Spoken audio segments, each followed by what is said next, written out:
and welcome to the Steve Malzberg Show. I'm Bill Tucker filling in for Steve today. Steve is taking a well-deserved vacation. I'm joined now by Congressman Mike Pompeo, Republican congressman from the great state of Kansas, member of the House Permanent Select Committee on Intelligence, and a member of the House Select Committee on Benghazi. Congressman, welcome, and thank you for being with us today. Bill, it's great to be on the show with you today. Well, I have to tell you, the work that you and Senator Tom Cotton from Arkansas have done has been some of the most eye-opening and shocking information that we've gotten so far on this Iran deal. You and Cotton had discovered 2 side deals. Tell us how you came across those side deals, because this was not something that the Obama administration disclosed to you. No, Bill, they certainly didn't. Senator Cotton and I made a determined effort to get to Vienna to meet personally, face-to-face, with the leadership of the International Atomic Energy Association, the IAEA.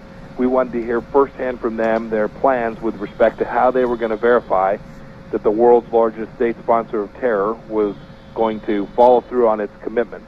And they had no trouble telling you exactly what these deals were, did they? Not at all. I asked the question about how they were going to do inspection at a site that's of particular importance at Parchin, where they were testing nuclear triggers, and they immediately told us, "Oh, well, you're not allowed to know that. There are 2 side agreements, and those are confidential agreements that no American has seen. Not you, Senator Cotton, not you, Congressman Pompeo, nor did Secretary Kerry or President Obama get a chance to see those documents." But we were promised. Well, we weren't. You were, as members of Congress, were promised full disclosure by the President and by Secretary Kerry, weren't you? No, that's right. In fact, not only were we promised, it's the law. The President signed the Corker-Cardin bill, which required the administration to turn over all documents that formed the deal. And we didn't get these 2. So, for those not familiar with this deal, really quickly, the controversy surrounding Parchin is basically we can't inspect it, can we? And that is a place where we know there has been weaponized or military-grade nuclear waste. Am I correct? You have it right. These 2 secret side deals go to the heart of a verification. And the President has told us over and over again, this isn't about trust. This is about verification. And they go to the heart of verification. These are sites that have been fought over for years with respect to our knowledge that there was nuclear activity taking place there and our inability to get to those sites. And the deal, in exchange for $150 billion, we were supposed to get full verification of Parchin and of the history of their military programs. And now the verification for that will be unknown to every member of Congress who's being asked to vote on whether to approve this deal. Are you finding that there are a lot of members upset about this? Do you think this might possibly threaten the President's veto-proof majority?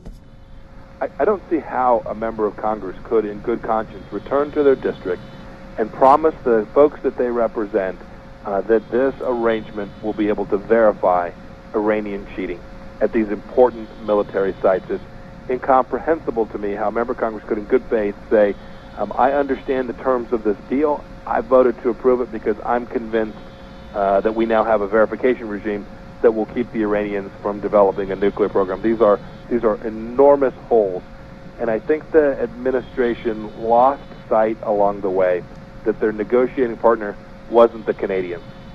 Yeah, right? well, their negotiating partner was the Ayatollah. They're a declared enemy of the United States. They're a declared enemy of our most important ally in the Middle East, Israel. I don't understand, because the administration's defense seems to be, well, we got a deal. That's what we got in return for it. I would think that would be enough to stop this from passing, but you sound a little hesitant. Well, there'll be enormous pressure from the administration for Democrats to give up their duty, right? Their by the way, not only their duty, but their right under Corker-Cardin to see the terms of the agreement. And so there'll be enormous pressure. And I've watched folks cave to pressure in my 4.5 years in Congress, but this is different, and that's why I'm optimistic that we'll get a chance to fully evaluate this deal. This is, even according to the President, this is historic, this is unprecedented, and I think every member of Congress over the next 45 days will see the seriousness of this and will evaluate how on earth they could vote for a deal when they haven't seen its terms. Well, I would think so, because this is hardly a game. This is real life. Congressman, thank you very much. Congressman Mike Pompeo. Thanks, Bill. Have a great day. Now we're going to change things up a bit and welcome in our next guest, Gabby Morrongiello. She is a political reporter with the Washington Examiner. You can find her work at washingtonexaminer.com. Gabby, thanks for being with us. Thanks for having me. Let's start with the polls. This is not good news for the Hillary camp, because according to the latest Quinnipiac polls, she is trailing Republican challengers in 4 swing states. What should we make of anything of these polls?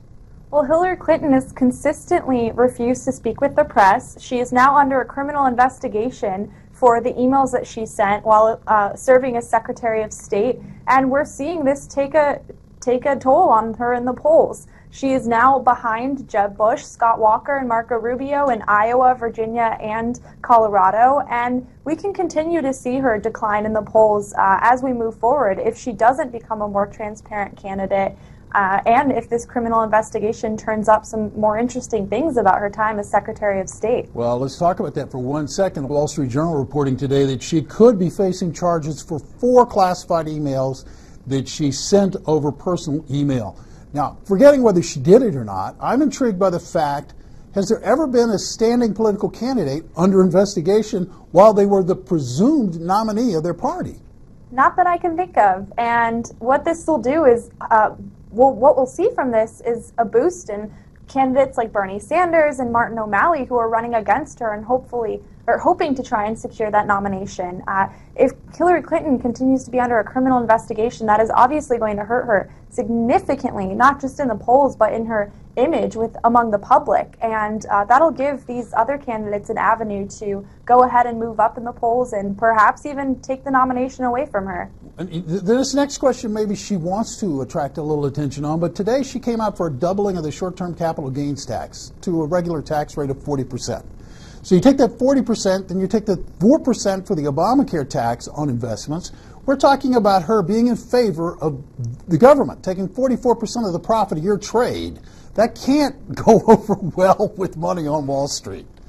Right. Well, ever since Bernie Sanders jumped into the race, what we've seen is a shift on Hillary Clinton's campaign to the left. She is trying to do everything that she can to distance herself from Wall Street because of the rhetoric that we've heard out of the Sanders campaign and out of Senator Elizabeth Warren. And that's what seems to be appealing to the liberal base. So Hillary Clinton is doing whatever she can to go after Wall Street, to minimize their profits, to make sure that she is a candidate out there saying, you know, we don't want to see corporations benefit anymore, and I'm going to take a stand against this if I go up against a Republican, whoever the Republican nominee is. Well, speaking of attacks, your piece was really interesting. You wrote about the fact that Donald Trump is attacking the GOP 5 times as often as he attacks the Democrats.